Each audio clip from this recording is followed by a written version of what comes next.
Thank you, and thanks for having me back. In contradistinction to Richard Saul Warman's comments about the warmed-over 15-minute presentation, this is my second time here. So last year, I got invited to do the 15-minute presentation, and I have to acknowledge, I was scared shitless. I mean, they said, no PowerPoint, just tell a story, and be done in 15 minutes. And I really did follow up on exactly what Richard was talking about last year. I was going to get a fully crafted, well-articulated, end-to-end presentation that I was going to get done with in 15 minutes. And I got entranced with what was going on in the session last year. It was a collection of older Jewish men talking about their fantasies about Ava Gardner. And working through issues with their fathers. I decided to use it as a public opportunity to work through issues with my father.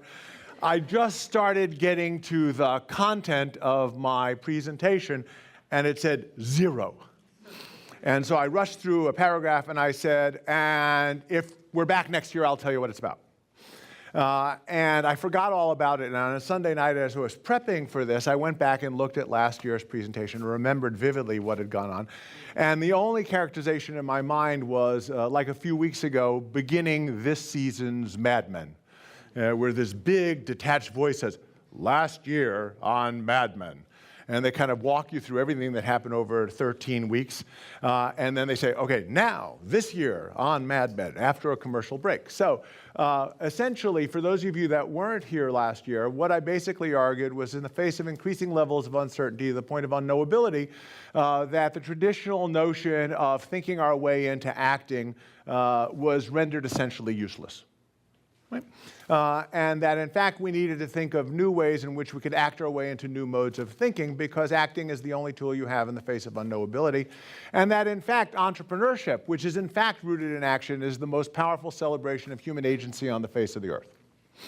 So I come in here today, and someone kind of says out there in the hallway, says, so you still doing that entrepreneurship thing? Well, I said, you know, the good news is I think there's a little more juice in it, you know?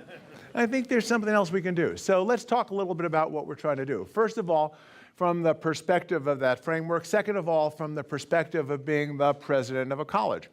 Because one of the issues, and Saul and I are going to be talking on Friday morning a little bit about tweaks to transformations, and I'll kind of give a headline of it now, is if you haven't heard, apparently, at least it's been written up in a few, like Newsweek, that higher ed's got a problem.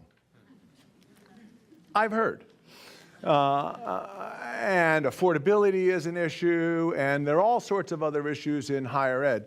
And many of the problems in higher education are masked by the fact that there is an elite group of higher education institutions that are essentially buffeted from reality by huge endowments, okay? And except that they assumed that those huge endowments would continue to go forward, and when the markets crashed a couple years ago, they discovered they were using all of that money for operations, and then they had to stop all of the things they were doing. The good news about Babson is we were poor. God elected to punish the wealthy, so we didn't get much touched. And it really was an opportunity for us to continue to advance our cause and continue to think and rethink what we were doing, while a whole bunch of institutions that historically had lots of money to enable them to play offense suddenly shifted to defense. So let's talk a little bit about what offense means for higher education in the context of Babson and how it links to this broader conversation about entrepreneurship and action in general. One, I highlighted last year in the context of Muhammad Yunus's note, and I'll embellish it today because it differs a little bit from Saul's opening comments, where he says, well, you know, we're all innovators and all innovation is great. And I'll just call that an aspirational comment, which is we all want to be great innovators doing great things. I said that Muhammad Yunus said that we're all entrepreneurs, just too few of us get to practice it. I think it's empirically demonstrated at this point that entrepreneurship is the most powerful tool for economic and social value creation we have on the face of the earth. Even economists would agree.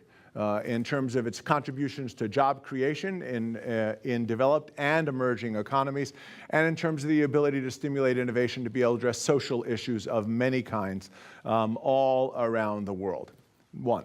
Two, I actually am the president of an institution that's ranked #1 for entrepreneurship, whatever that means.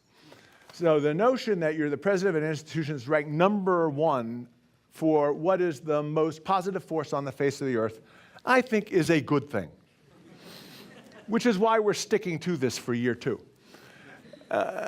And what does it mean in terms of our ability to do things? Well, first, it requires us to understand the nature of the problem that Richard Saul Wurman raised earlier about trying to figure out how to make stuff understandable. And obviously, you know it's not the general characterization of academics to make stuff understandable, except for each other. And so as a consequence, one of the things we have to discover about the methods that underlie action is we're not actually teaching you anything. We're enabling you to rediscover that which you actually developed at birth. When you actually look at the evolution of human beings from birth, it's actually a pretty simple cycle. And the psychologists are doing more and more work around this to confirm it. Alison Gopnik at Berkeley being among the best of them. And what she says is, look, at birth, awareness is wide open, and the entire world is unknown. Okay? But it's wide open. You have this big flashlight. You take in absolutely everything. It's amazing what infants see. And what ends up happening is they quickly learn to act to get what they want by beginning to predict responses to actions. They roll over, people say that's cool. They cry, somebody comes running over. All of those marvelous things that babies do. And then they grow and they learn and the world becomes more known. And what ends up happening is as the world becomes more known, awareness begins to narrow. It gets deeper and deeper, and folks start to get really good at predicting. I mean, really good at predicting. They get so good at predicting, they go to Brown or Harvard or some other school because they're really good at prediction. And they get educated at those institutions, by and large, on what they should want, or what basically the elite defines as best, okay? And it's all reasonably programmed in all sorts of ways. And in all sorts of tools that enable people to predict and get better and better predicting and getting better and better acting in ways to get their predictions to come true. So what ends up happening is people become increasingly adult and they get habituated to and conditioned by the notion that the world is in fact predictable and that you can optimize your life to get what is best for you. And then it just gets all screwed up. Right? Then it gets all screwed up, and all of a sudden things become less and less certain and less predictable. In fact, some things actually end up becoming unknowable, and we end up having to face a very simple question, which was, what does rational thinking and behavior look like in the face of unknowability? Right? That's the question. Right? You've been trained to predict, you're better and better and better and better about it, and all of a sudden we face unknowability. So what does rational thinking and behavior look like? So I'm going to sit there and being a quintessential rationalist about this, saying you essentially have two options. You can sit and think, or you can act. Except you can't think your way into an unknowable future. By definition, it's unknowable. So therefore, the only logical step is to act. So in other words, for those of you that want the philosophical and logical foundations of the justification for action, I am done. Birth through adulthood, predictive environment into turbulent environment into unknowable environment. Now, what does the method look like? Well, one of the other things we want to be able to talk about is that we're going to make this understandable, and I can spend 25 years kind of walking through 300 pages of what it is we know about it and provide all the citations, but I'd rather actually tell you everything we know about what it is that you need to rediscover and do it in less than 60 seconds.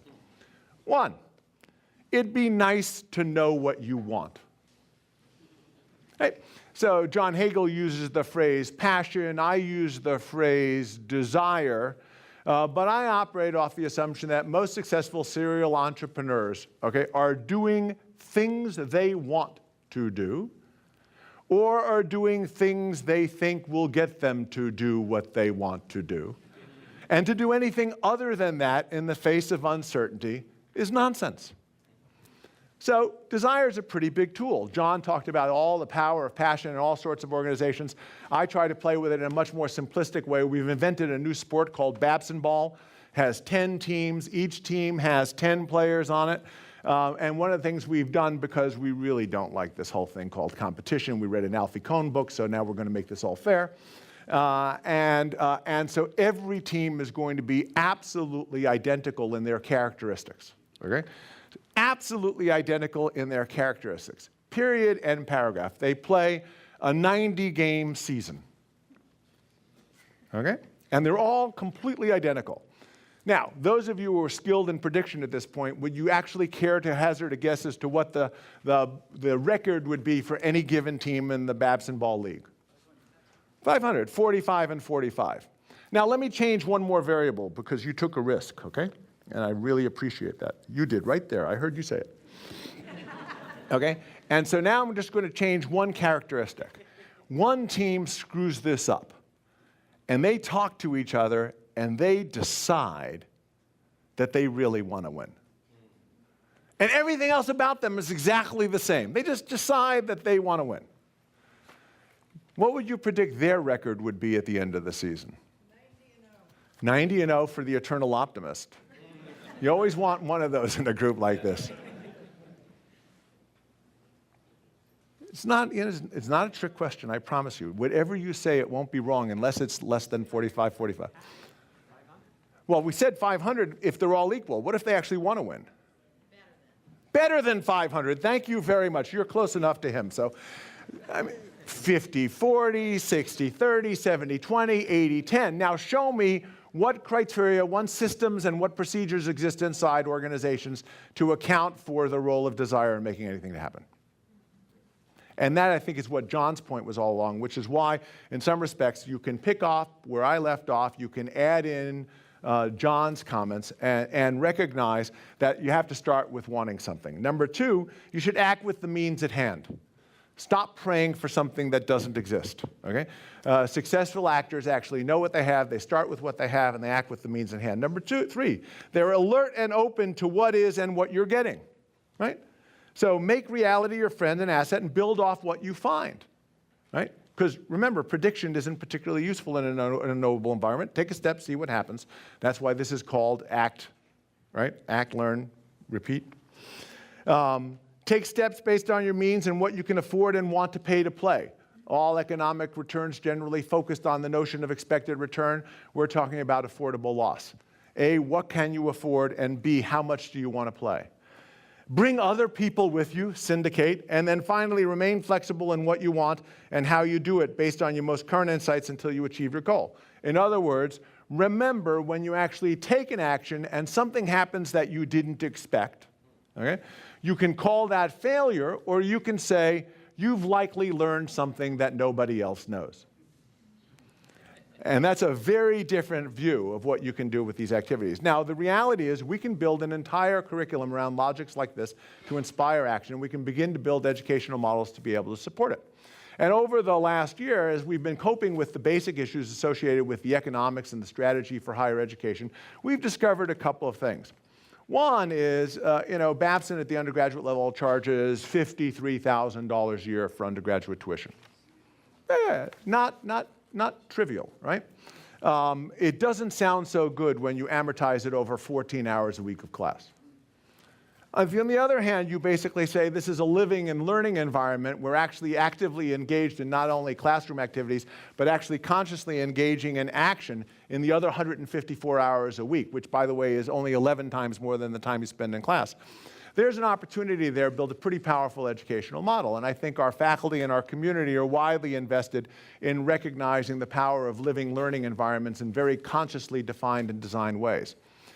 And so we're absolutely committed to not only continuing to compete effectively as an elite institution with the bucolic splendor of 325 acres, 13 miles west of Boston, because I've got an entrenched infrastructure of 325 acres and a lot of buildings and 170 people with lifetime employment. Okay. But the question is, rather than fight that, as the disruptors might argue I should do, why don't I accept that as a current reality, build on it, and do something really neat? So our perspective is actually very simple. One, we are the school, THE, School for Entrepreneurship of all kinds. Now, that's the way in which we actually deal with this question of, are you still into this entrepreneurship thing? Well, entrepreneurship isn't just about startups. Entrepreneurship is about family enterprises. Entrepreneurship is about large enterprises and corporate entrepreneurship activities. Entrepreneurship is about social innovation. Entrepreneurship is about sustainability solutions. It is, in fact, an opportunity to profoundly change the nature of all sorts of settings and all sorts of environments. And the notion of just limiting our definition to startups that are venture supported is a very, very serious mistake. So what do we find ourselves doing now after years of exploring these questions? And most particularly around acting in the face of uncertainty. One, we have this method. You got it. We gave it to you. We gave it to you for free. Because all the value obviously is in the practice. It takes 60 seconds, and by the way, you had it before, so we're just giving it back to you. And so we have this method around entrepreneurial thought and action, and then we have this context, the setting of entrepreneurship of all kinds. And if you accept the basic definition of entrepreneurship as being the most positive force on the face of the earth, then the purpose of our institution, just like the purpose of Zappos is to deliver happiness, and if you can actually turn the sale of shoes into the delivery of happiness, you ought to be able to turn the education of entrepreneurs into one of the most extraordinarily powerful, noble missions on the face of the earth. We are absolutely committed to using our capabilities in all sorts of ways to be able to change the nature of people's capacity to act in all sorts of ways around the world. We do it on our campus. We do it designing schools around the world and other emerging economies where we actually use the DNA of this method and help people to design to local context.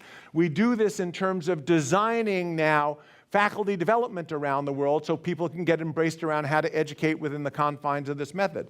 We do this with our partner Goldman Sachs overseas for women's economic development in emerging economies, and in the United States for urban and rural distressed minority small business people for job creation. We do this as action research projects around the world in order to be able to create an antidote or an offset to centralized industrial planning, which has failed in all of its settings, and to look at the ability to be able to engage with local economies to stimulate entrepreneurial behavior. And I'd say this has got some lasting power. There really is an opportunity here, and there really is an opportunity associated with the broad-scale diffusion of entrepreneurship to keep it from being an exclusive concept limited to people who read or write for Inc. or any other magazine of its ilk, what I call the as told to school of entrepreneurship, to in fact engage in the broad-scale democratization of entrepreneurial thought and action on a global scale for economic and social value creation, the likes of which we can't even begin to imagine. So that's what we're up to this year. I look for the opportunity to give you a sense of what happens next year. Thanks again for having me.